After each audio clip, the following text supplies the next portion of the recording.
Quais são as questões políticas envolvidas no projeto de reforma tributária em discussão no Congresso brasileiro? O Momento Brasil vem fazendo uma série de discussões sobre a reforma tributária e hoje é o último episódio deste ciclo de conversas. Por isso, vamos tentar a partir de agora responder a essa questão. Fique com a gente. O Momento Brasil é um programa da TV UFG e da Rádio Universitária e está apenas começando.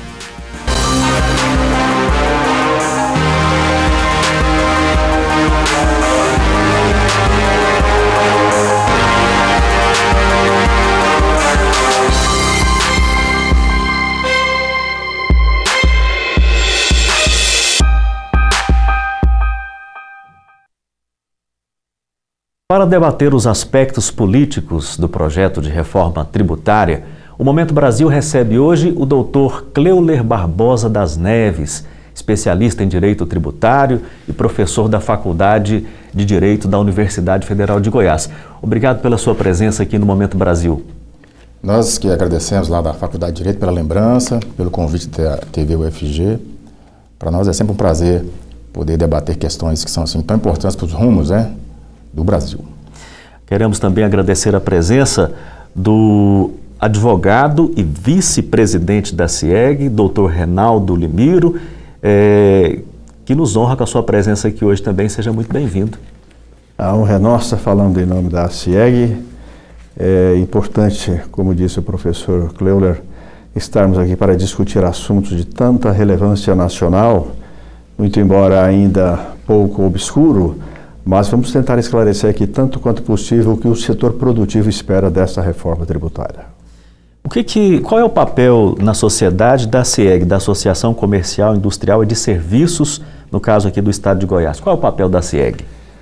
Você disse bem, Roberto, a Associação Comercial e Industrial é de prestação de serviços, razão pela qual eu me encontro aqui. A advocacia é prestadora de serviços e daí nós podermos nos filiar à CIEG. Ela defende profundamente o setor produtivo, seja em questões tributárias, seja em questões trabalhistas, seja em questões de aumento de trabalho, seja naquilo que o governo venha fazendo no sentido de depauperar o patrimônio do empreendedor.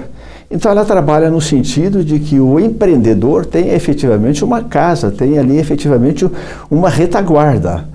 Esse caso da reforma tributária, por exemplo, nós temos em Brasília uma pessoa que faz parte da Câmara da Reforma Legislativa e que atua incessantemente junto aos órgãos competentes no sentido de defender os direitos do setor produtivo. Enfim, a CIEG é uma casa que abrange praticamente todo o setor produtivo e que briga intensamente por ele. E qual é o entendimento da CIEG sobre a reforma tributária que está posta neste momento no Congresso Nacional? É necessário uma reforma tributária? Sim, e ela já vem atrasada. Até porque esse projeto, me parece que ele é de 1998, o professor me corrija aqui se eu estiver errado, mas ele vem sendo discutido, debatido, nunca sendo levado a sério, mas ele chega no momento agora e, pela forma que está sendo demonstrado, da aprovação que foi feita por uma comissão no Congresso Nacional sob o comando do deputado Rauli, nos parece sim que é uma reforma que pode trazer grandes benefícios. Primeiro porque uma das finalidades dela é tributar menos o consumo e tributar mais a renda.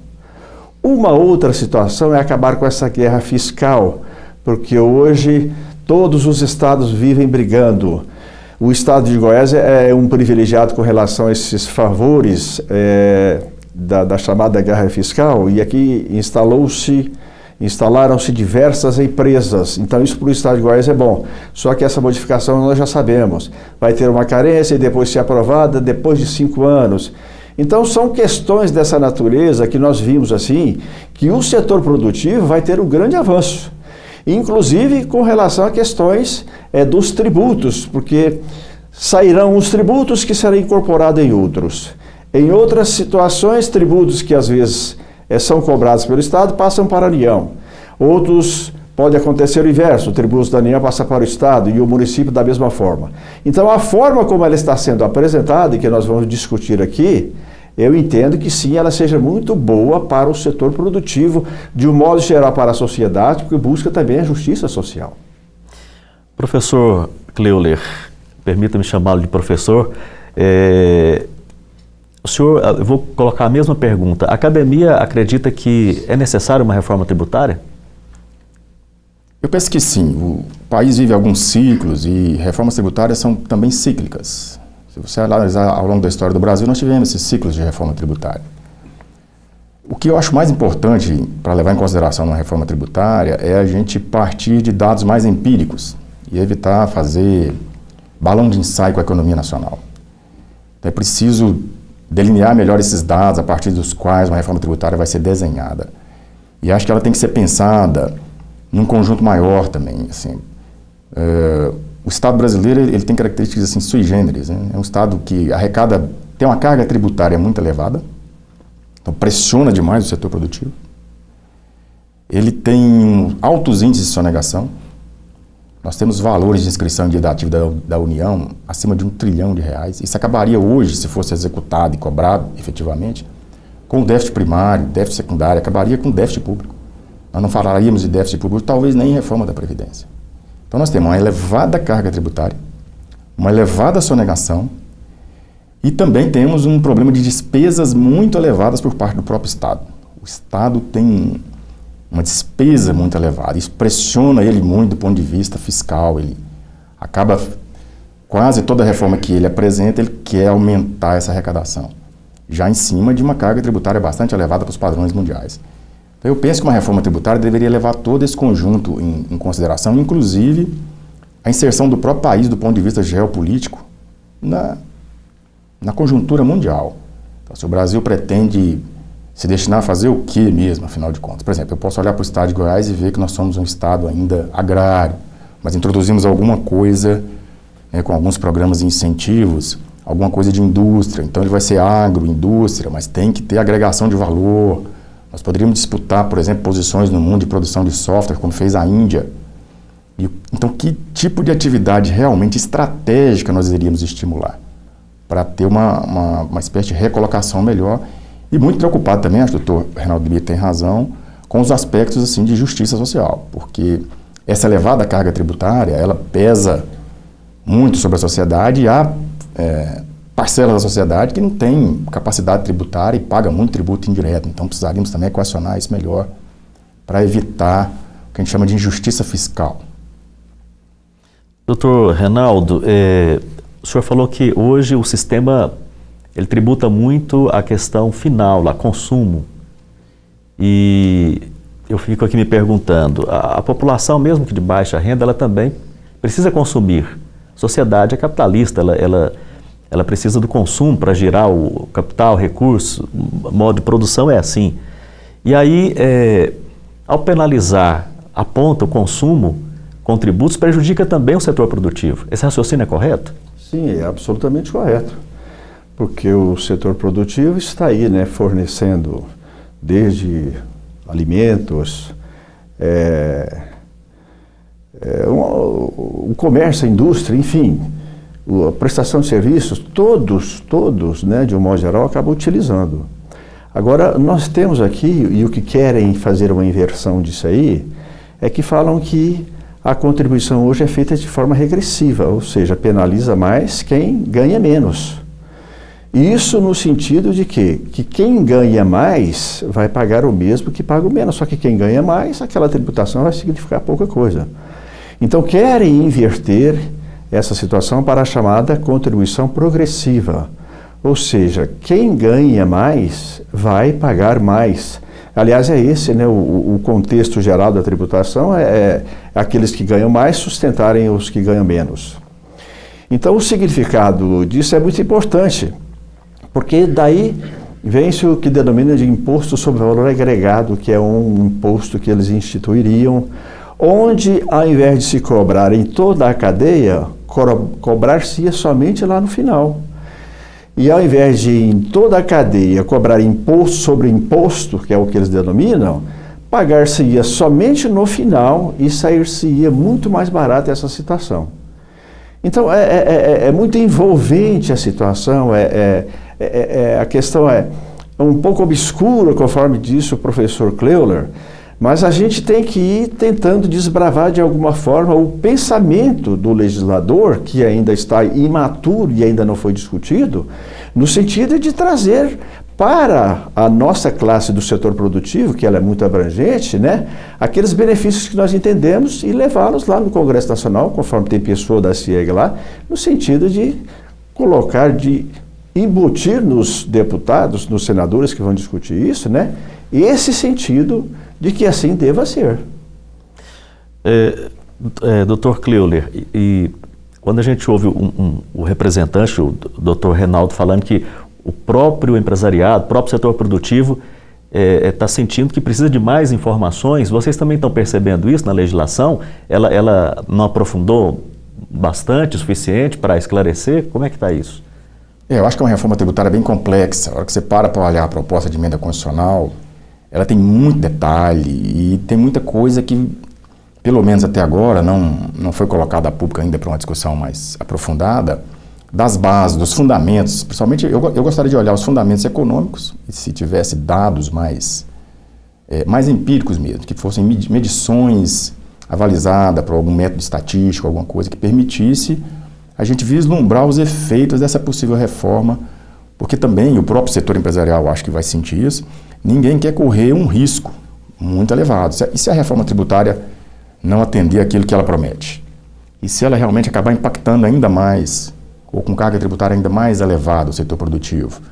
Eu acho que tem algumas questões que aparentemente a gente vê com uma certa clareza, parecem poder ficar de fora, mas outras nem tanto. Então, desonerar investimentos da iniciativa privada.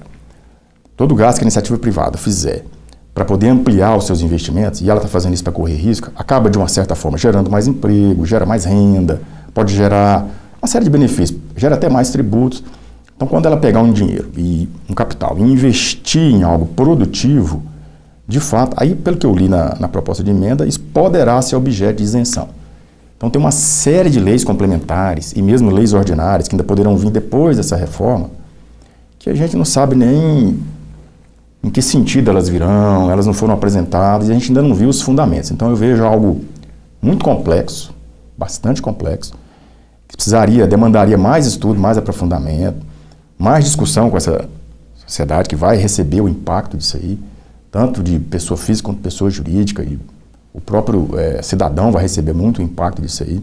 Eu penso até mais, eu penso que cidadania é uma palavra que evoca o seguinte: se você não entende o sistema tributário do seu país, você nem consegue exercer plenamente sua cidadania. Porque eu não consigo discutir, olha, como é que estão as receitas do meu país? O que é arrecadado? Qual é a principal parcela da sociedade que custeia essas receitas? E mais, eu acho que tem que ir além, tem que entender a parte orçamentária.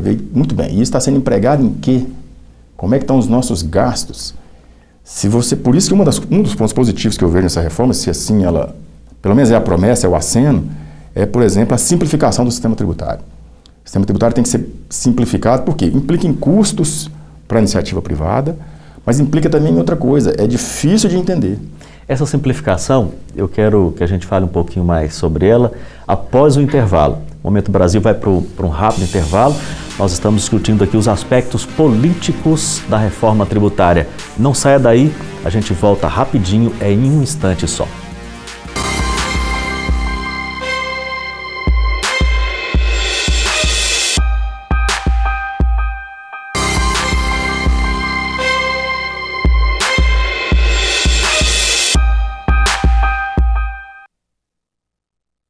O Momento Brasil está de volta. Hoje estamos discutindo os aspectos políticos do projeto de reforma tributária. Por isso, recebemos em estúdio o Dr. Kleuler Barbosa das Neves, especialista em Direito Tributário e professor da Faculdade de Direito da UFG. E também Renaldo Limiro, advogado e vice-presidente da Associação Comercial, Industrial e de Serviços do Estado de Goiás, a ACIEG.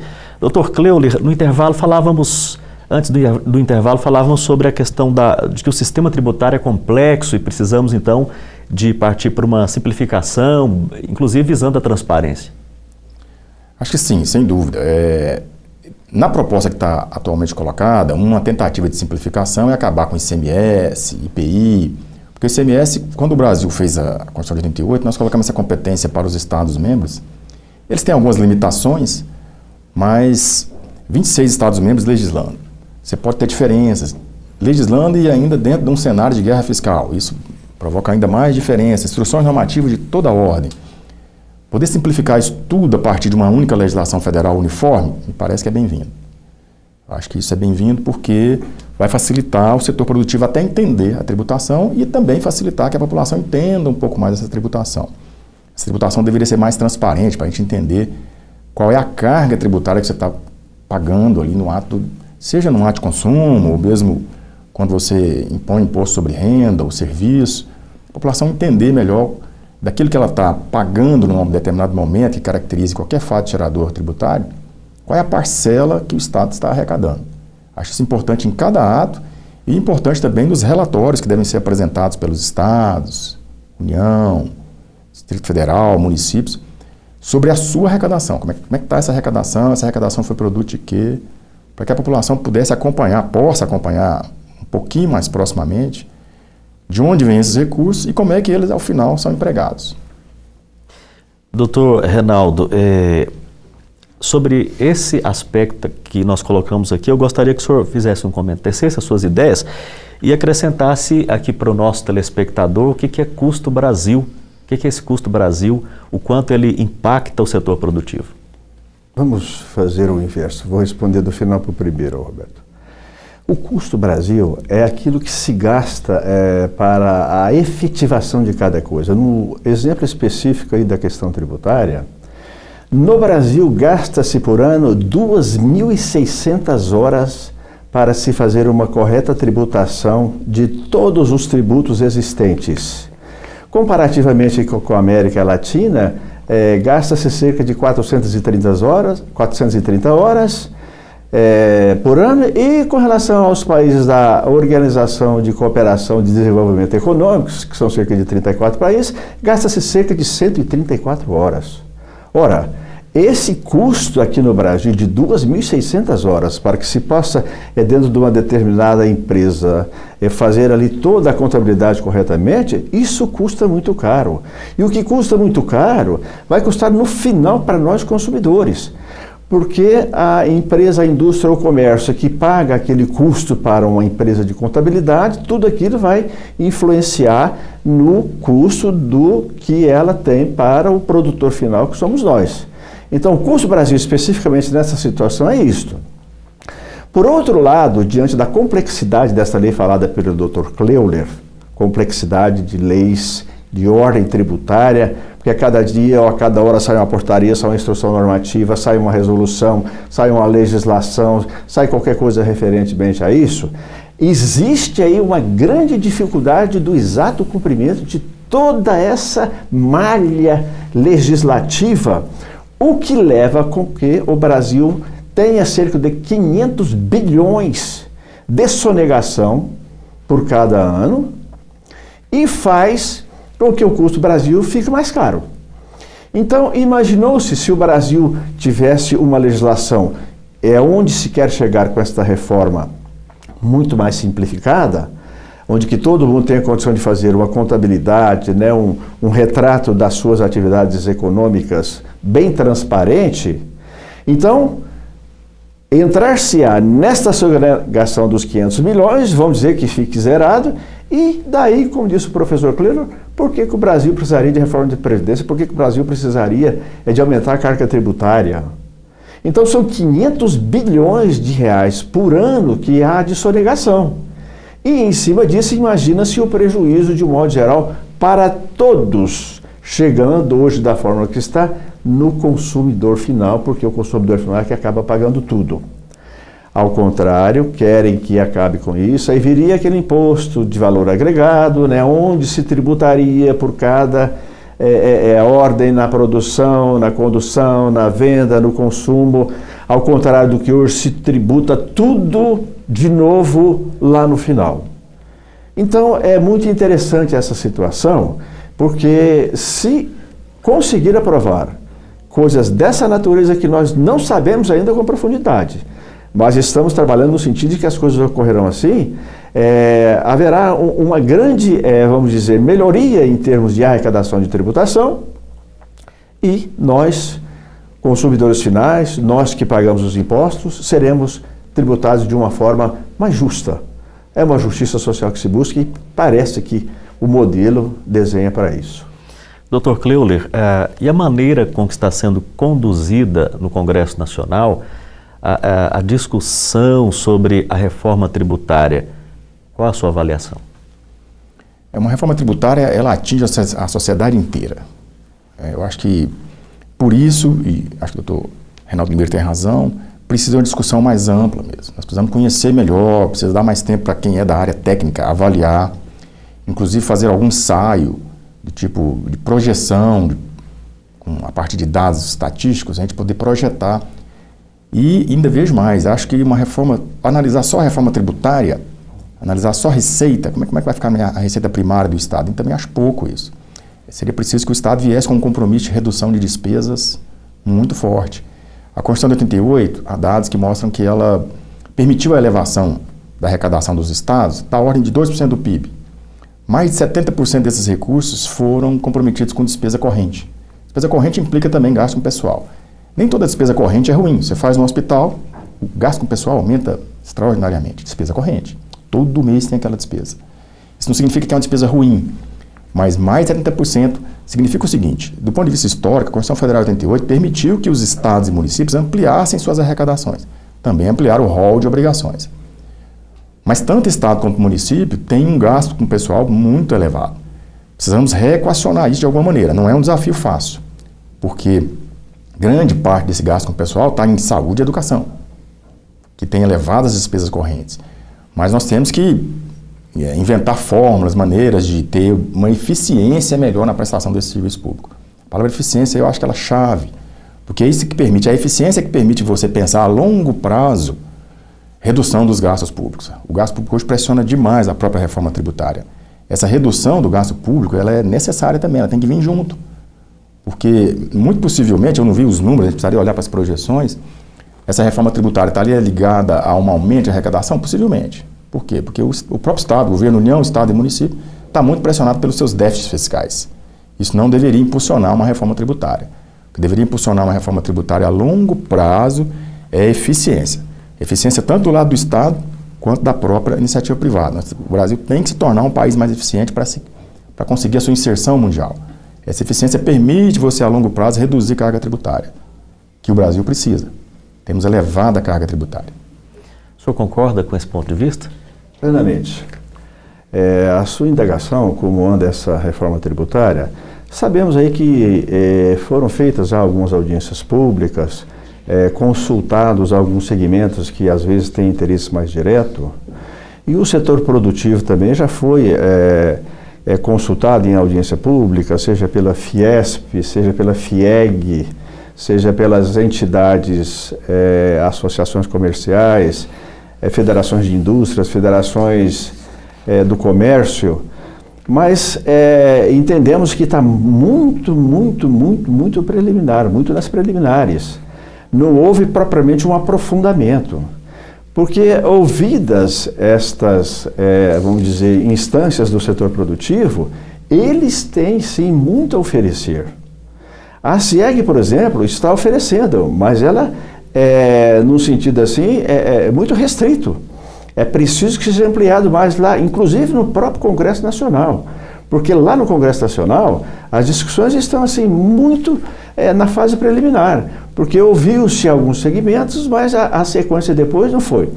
Visitou-se o presidente, quer dizer, o presidente teoricamente teria aprovado aquilo que o deputado Raul teria feito com relação àquela situação, mas aquilo ficou ali. Então, daquele ponto de vista que saíram ali 5 pontos principais a serem discutidos, não nos levou efetivamente à sociedade. O professor Cleuler disse muito bem, isso é uma questão muito complexa. Nós vivemos aí vamos dizer, uma questão tributária, né? O Código Tributário Nacional é de 1965. Em 1998, ele foi, como diz, recepcionado, né, pela Constituição federal em algumas situações, em outras não, mas nós vivemos diuturnamente aí com novas legislações. Mas tudo coisas muito esparsas. Agora sim, é o momento de fazer uma reforma tributária, de simplificar a legislação. Simplificar quer eu dizer diminuir muito, certo? Onde se possa o setor produtivo cumpri-la, dar conta de pagar os tributos, né, dentro daquela justiça social que se busca para todos. E o Congresso Nacional lá tem que começar efetivamente a botar isso em campo. Chamar de novo as pessoas, o que vocês sugerem, o que vocês têm, o que vocês podem acrescentar. Não é vir e trazer uma coisa, como diz assim, goela abaixo do setor, não. Todo o setor produtivo tem muito a contribuir com essa reforma e eu acho que é o momento de uma abertura do Congresso Nacional para receber as informações. Porque com certeza quem vive hoje na pele essa situação tem muito que contribuir para uma problemática, né, na legislação com relação à sua facilitação. Momento Brasil vai fazer mais um rápido intervalo agora e nós voltaremos daqui a pouquinho discutindo este assunto que perpassa por toda a sociedade, que vai esbarrar lá no consumidor final, começa no setor produtivo e passa aí pelo aspecto da cidadania, que o professor Cleura lembrou muito bem aqui, né? Nós cidadãos, qualquer um saber o que está se fazendo com o dinheiro que é arrecadado, onde esse dinheiro está sendo aplicado. Realmente, eu não sei, acredito que você também não saiba. Só quem é da área técnica talvez saiba um pouco disso. E aí eu quero fechar esse bloco trazendo uma informação aqui. O governo do presidente Michel Temer vetou a auditoria da dívida pública e o Congresso assinou embaixo. A gente volta para o próximo bloco, porque esse assunto tem a ver com orçamento, tem a ver com tributação e tem a ver com transparência também. Não saia daí.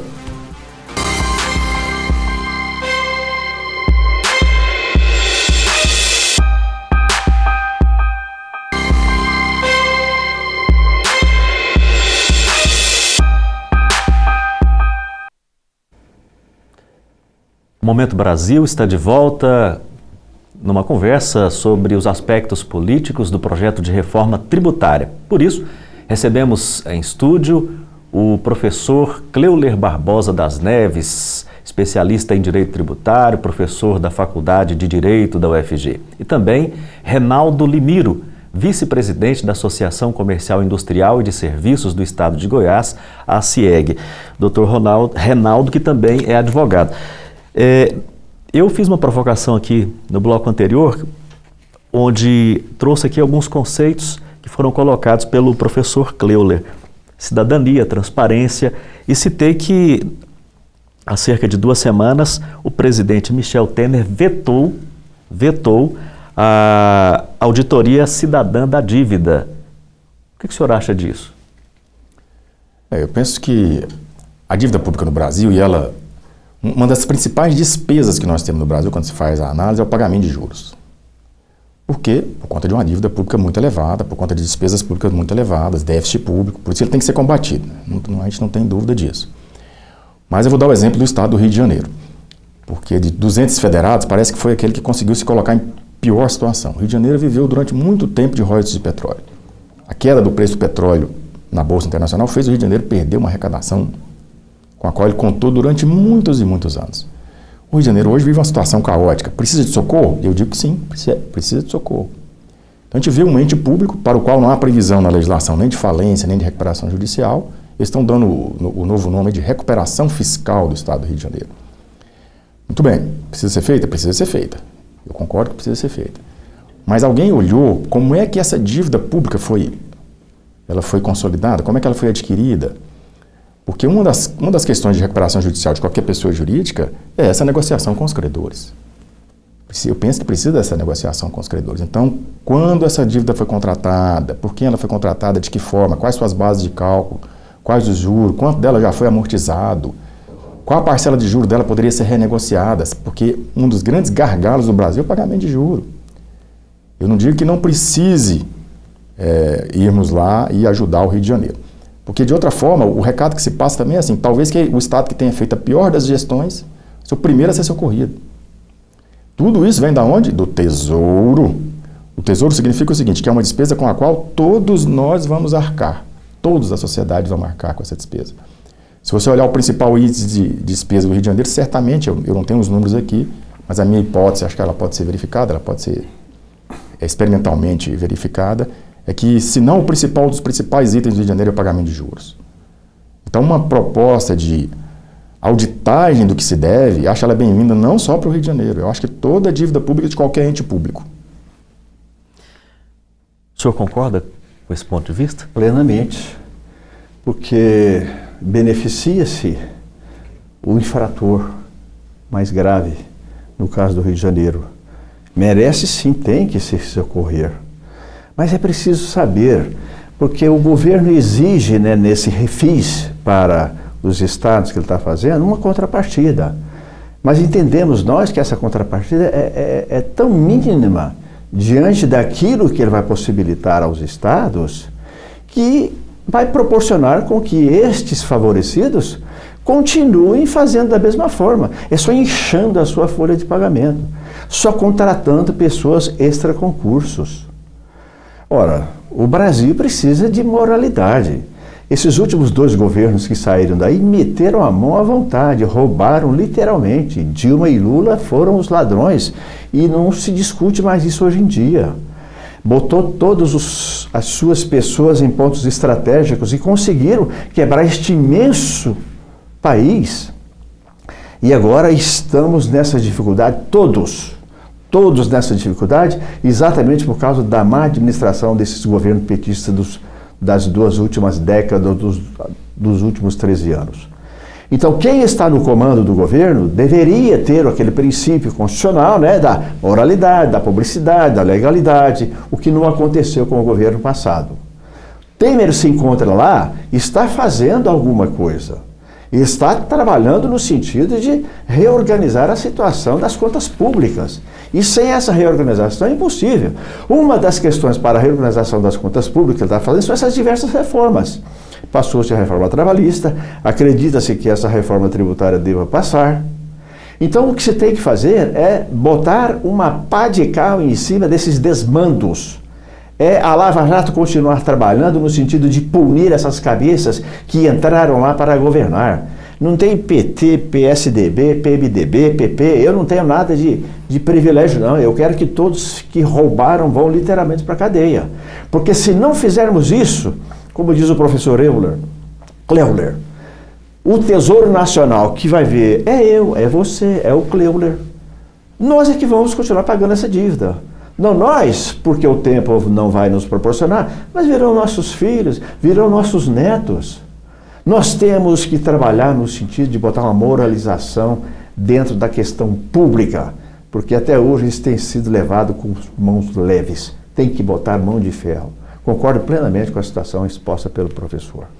Professor, o Reinaldo Limiro levantou uma questão aí que perpassa pelo cenário político brasileiro. O atual presidente indiciado pelo Procurador-Geral da República por formação de quadrilha. Os pares, vários ministros já caíram por estar envolvidos em situações ilícitas. Grande parte dos parlamentares nessa situação.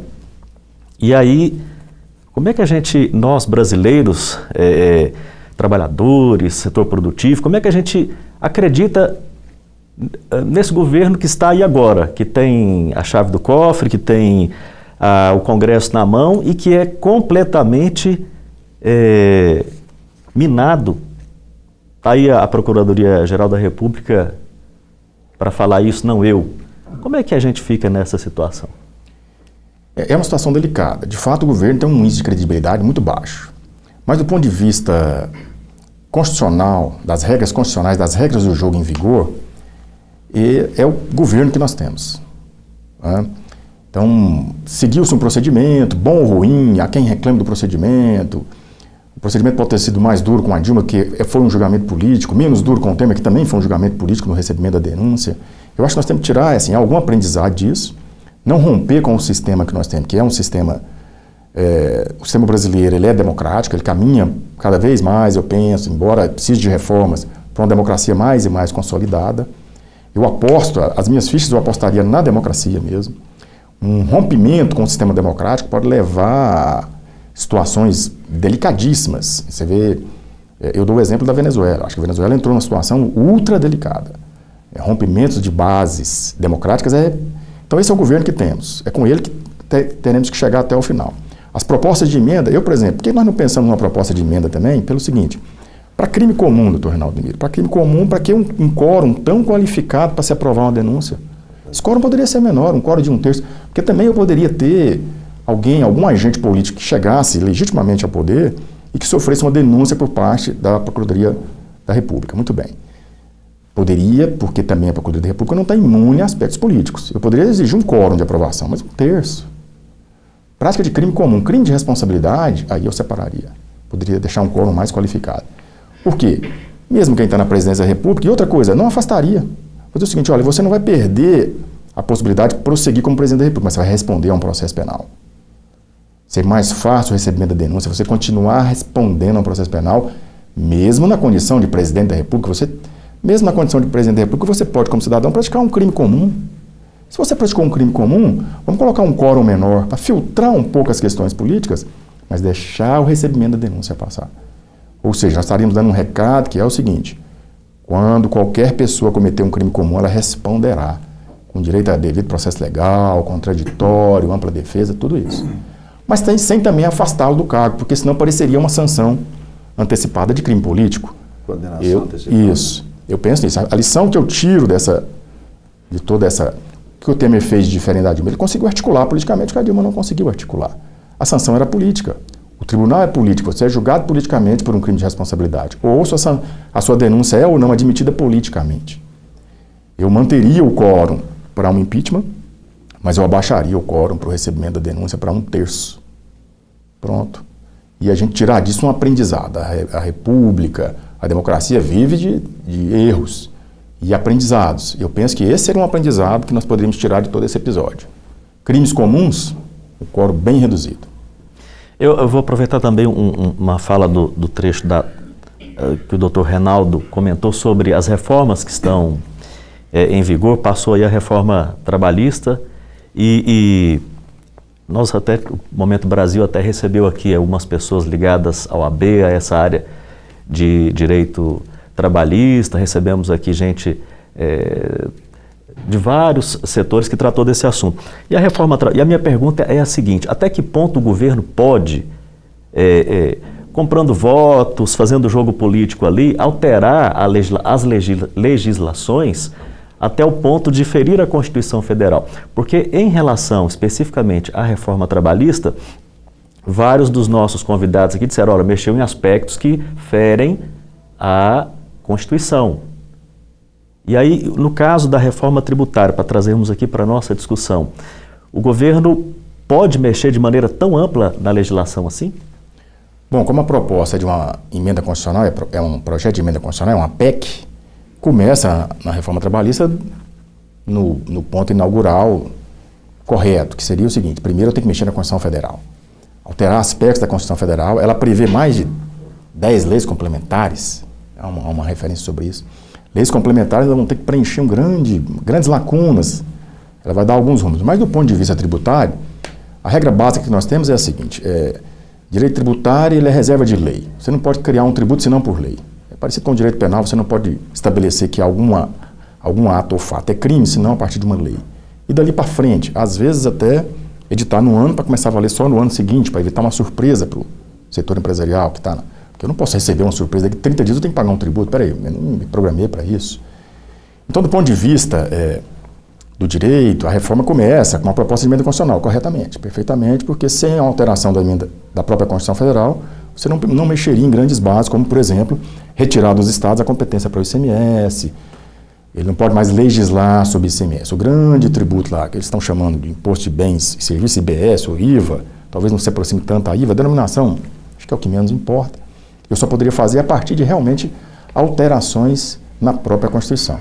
Nesse aspecto, pelo menos do aspecto formal de atender requisitos de alteração para iniciar uma reforma tributária, ela começa com pelo menos a forma como está sendo proposta adequada.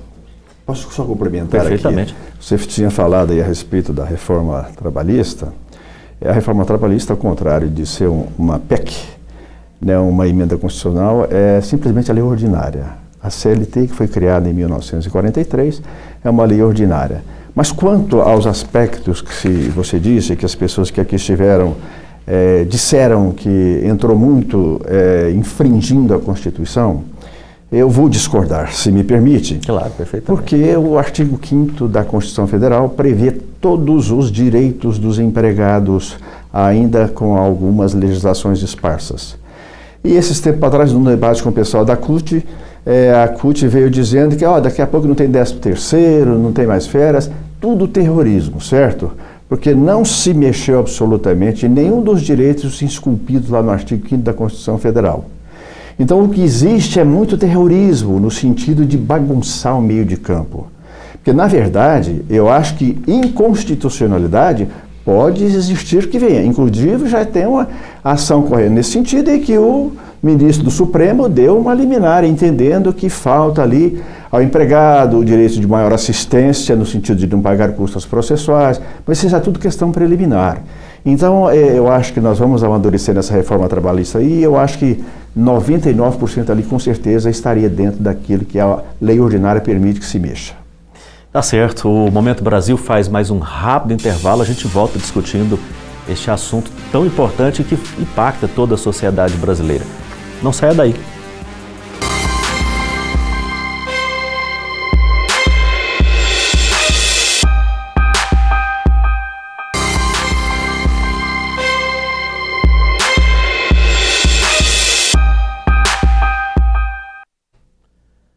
O Momento Brasil está de volta para o último bloco de conversa sobre os aspectos políticos do projeto de reforma tributária.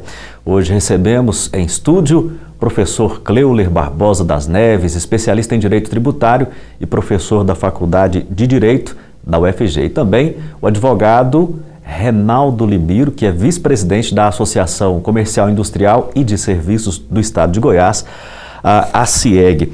Neste quarto bloco, normalmente o Momento Brasil, e eu disse isso aqui no intervalo para os senhores, a gente, diante de uma reforma tão complexa, nós não daríamos conta de tratar de todos os aspectos que são importantes. Mas como a gente está no quarto bloco, eu peço que vocês falem de aspectos que são muito importantes e que talvez a gente ainda não tenha comentado, ou mesmo para reforçar algum aspecto que seja necessário do ponto de vista de vocês, professor. Eu vejo lá na parte de repartição das receitas tributárias, há uma tentativa de, por exemplo, uniformizar o ICMS com o IPI, levar tudo para uma legislação federal. E pegar as atividades fiscais de cada estado e colocar todas elas coordenadas e trabalhando junto com a União. Uma espécie de superfície, né, se a gente fosse denominar para fazer isso. Parece que é interessante? Sim, me parece que sim. Porque isso uniformizaria, por exemplo, essa parte tributária. Simplificaria isso, por exemplo, para a iniciativa privada. Só que depois a gente entra na parte de repartição das receitas tributárias, que no final ela é a base de sustentação econômica de uma república, né? Os entes federados vão ter participações nas receitas.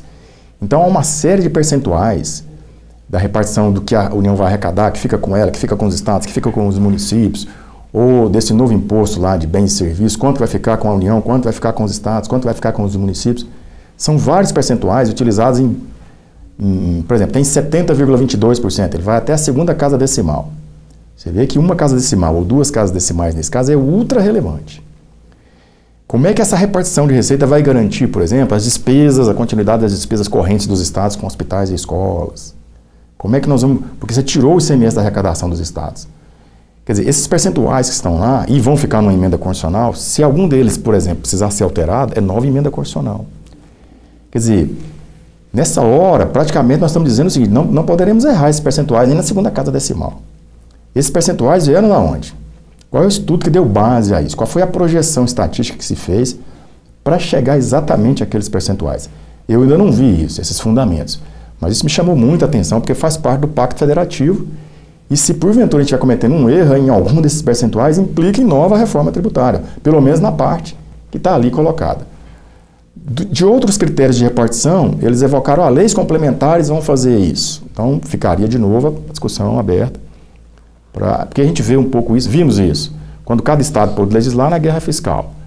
Vê isso naquele índice de valor que cada município concorre à repartição dos 25% do ICMS. A gente sabe qual que é a briga que os municípios fazem porque uma mínima variação naquele representa uma grande quantidade. Ou seja, isso pode eliminar uma guerra fiscal, mas pode também acabar judicializando isso, porque um estado ou outro pode não concordar com o critério de repartição. Então nós não sabemos. E acho que para mim essa parte, ela mexe muito no Pacto Federativo. Eu vejo uma série de percentuais lá, que não sei de onde veio, certamente pode ter algum estudo que esteja por trás disso, mas tem que ser colocado para a sociedade poder debater abertamente sobre isso.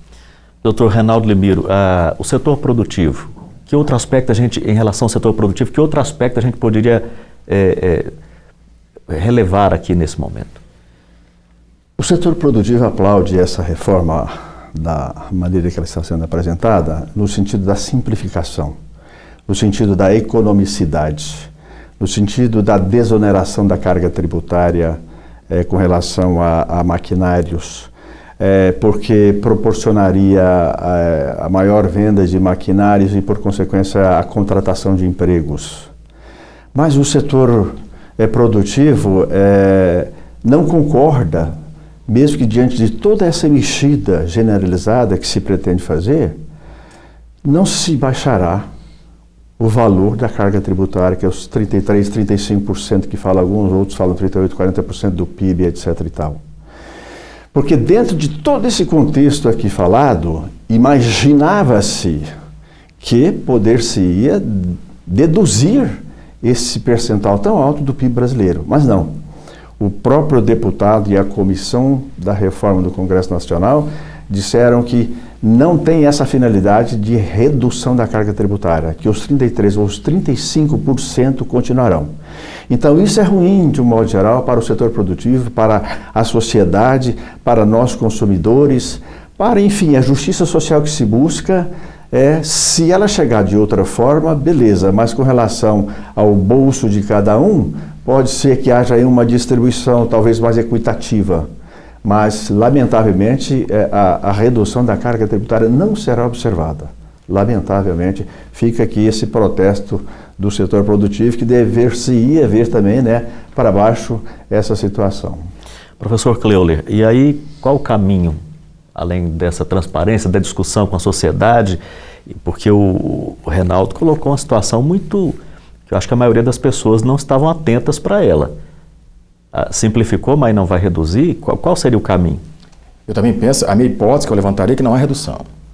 Por quê? Se a gente for olhar o Estado brasileiro, hoje quando eu digo União, Estados, municípios, eles estão muito premidos por conta do déficit público.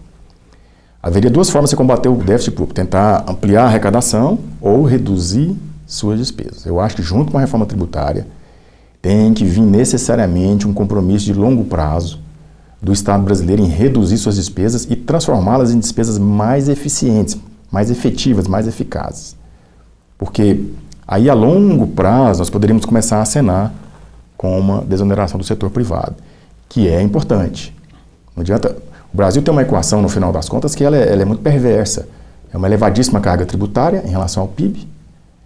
Então, um déficit público muitíssimo elevado e despesas públicas que nem sempre são de boa qualidade, são eficientes e eficazes. Precisamos reverter isso. Não dá para reverter isso a curto prazo. Mas no bojo dessa reforma deveria vir algum aceno de que a longo prazo o Estado teria um compromisso muito firme de redução de despesas. Olha, este assunto, efetivamente, ele é amplo, requer o aprofundamento do debate, da compreensão da legislação que está sendo proposta, como os senhores colocaram aqui. Evidentemente que o Momento Brasil traz à tona essa discussão porque vai atingir cada cidadão brasileiro. E em 4 blocos nós realmente não daríamos conta de abarcar tudo o que essa mudança vai trazer. Então eu quero desde já agradecer, primeiramente ao nosso telespectador da TV UFG e ao nosso ouvinte da Rádio Universitária, agradecendo os nossos convidados de hoje e já renovando o convite para que vocês retornem no próximo programa, para que a gente vá aos poucos também aprofundando essa discussão sobre a reforma tributária e os aspectos políticos, não só os aspectos políticos, mas os aspectos técnicos, como o Reinaldo. Eu estou aqui sempre me lembrando do meu irmão Reinaldo. Um abraço, viu, Reinaldo? Forte abraço, meu querido. Como o Reinaldo Limiro colocou, porque o setor produtivo tem muito a contribuir nessa discussão. Então, professor Cleuler das Neves, obrigado pela sua participação e o convite já está feito para retornar numa próxima oportunidade. Eu agradeço o convite, é em nome da Faculdade de Direito que eu faço e na pessoa da sua diretora, a professora Bartira, que foi quem me indicou para vir aqui. A faculdade se coloca sempre à disposição para participar desse tipo de debate, que ela considera muitíssimo relevante. Nosso abraço aí para os nossos professores, docentes e técnicos da Faculdade de Direito. Advogado Reinaldo Limiro, vice-presidente da CIEG. Advogado, obrigado pela sua presença e o convite também está feito para que a CIEG retorne aqui, o setor produtivo participe aqui, contribuindo com as nossas discussões. Foi um prazer e gostaria de fazer um pequeno acréscimo, porque dentro dessa reforma tributária disse que criar-se um superfisco aí, em conformidade com a simplificação que vai fazer. Esse superfisco daria conta de fazer toda a fiscalização, toda a arrecadação e poderia fazer uma distribuição mais equitativa. Eu não sei se isso vai dar certo, mas o importante é que, lamentavelmente, não se baixará a carga tributária. A CIEG, em nome do setor produtivo, é que agradece ao Roberto, né? A nossa vinda aqui, a minha satisfação em ter participado desse debate junto com o professor Cleuler, pessoa a quem nós conhecemos há muito tempo e temos por ela grande admiração, é um culto professor, e estamos, pela CIEG, à disposição de, a qualquer momento que vocês precisarem, o setor produtivo vir aqui e contribuir de alguma forma com esse debate que é muito importante, e a CIEG fica enormemente envaidecida em fazer-se representar aqui. Nós aqui agradecemos a presença de vocês. O Momento Brasil de hoje vai ficando por aqui, mas você pode continuar ligado na Rádio Universitária 870 AM e na TV UFG, canal 15.1 da TV aberta e 21 da NET Goiânia. O Momento Brasil é uma produção da rádio e da TV. E se você deseja rever estes e outros episódios, basta acessar www.tvufg.org.br, onde todos os episódios do Momento Brasil e de outros programas da TV UFG são disponibilizados para visualização e é de graça. Acesse também o site da Rádio Universitária e conheça mais de nossa emissora e de nossa programação. O link www.radio.ufg.br.